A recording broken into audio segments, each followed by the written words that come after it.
Hello, Richard here from EagleSix Airsoft. We are going to be testing this HK416 Devgru that was posted into us for upgrades. This one has got a full level 10 build, so you can see here it's got the custom Prometheus Gold trigger, it's got the Warhead high-speed motor, the brushless one, it's got the Gate Titan Advanced, it's got the Prometheus hard gears, it's got the Prometheus Bearings, it's got the Prometheus Air Nozzle, Prometheus Selector Plate, Prometheus Tightbore barrel.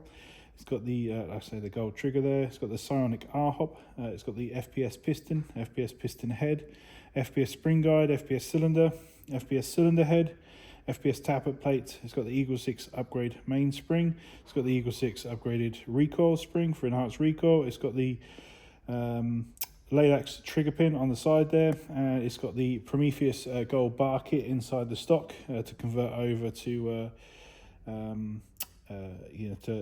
like I say, to allow obviously easier connection of batteries. And this particular one had some conversion on there with some sort of wires, so we've removed all that and gone back to obviously the wireless stock system, because obviously it's awesome and lovely. And I'll just demonstrate obviously the battery in the back here. You can see that it's all tucked in there nice and neat, so it just makes it just a bit easier for connecting rather than having a big old crazy wire dangling out the back. There you go. So we're just going to demonstrate it shooting now, and yeah. So FPS wise it's 270 FPS on 3.2s, and yeah, we're going to demonstrate it now.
There we go, so all tested. We hope everything's good for you, and any problems let us know, but hopefully you enjoy. Thank you.